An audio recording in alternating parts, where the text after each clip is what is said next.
Hello everybody, my name's Fred Watson. I have the great privilege of being Australia's astronomer at large, and I'm also the author of a new book which is called Cosmic Chronicles, a user's guide to the universe. So the book grew out of a whole lot of ideas that were jotted down actually for radio interviews. There's a series of radio interviews that I've done over the years, and the presenter likes to have things written down rather than just doing them off the cuff. So I had all this writing and thought I should be able to do something with that. And it talks about things that most astronomy books and space science books don't cover. Things like the beauties of twilight, the way that our planet changes when the sun goes down.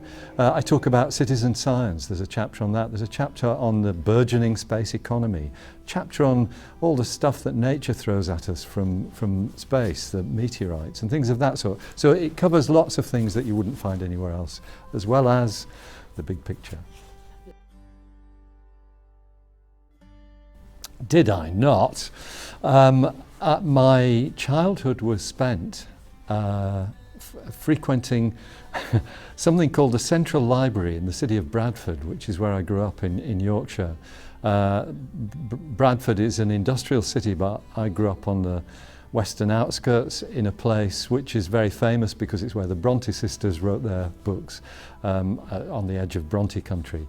So yes, I found myself as I went through school, increasingly drawn to the Central Library in Bradford, and it was all about the books that were there. It was just something that an experience I treasure to this day, and feel very fortunate to have had the opportunity. I was addicted to a kid's character whose name was Rupert the bear. And in fact, later on I had a correspondence with its author, a man called Alfred Bestall, who I actually only discovered this 2 years ago. He and I shared the same birthday, a few centuries apart. But so Alfred was an expert storyteller, beautiful illustrator, and I'm still captivated by his illustrations. As a teenager, I lived and breathed Arthur Ransom's books, and he wrote a series of adventure books about kids who called themselves the Swallows and the Amazons. It's really interesting because we now live in a digital age, and not very long ago I read them all again on my phone and relived the excitement of these adventures of these youngsters in the Lake District in north of England. The book I'm currently reading, and you might not think this has got much to do with astronomy, but it certainly has a lot to do with my life, is a book, a biography of the Finnish composer Sibelius, who's one of my favourite composers and has been for 50 years, actually nearly 60 years. I've kind of sucked up as much as I could about his life, but a few years ago there was a fairly definitive new biography came out, so I'm ploughing through that.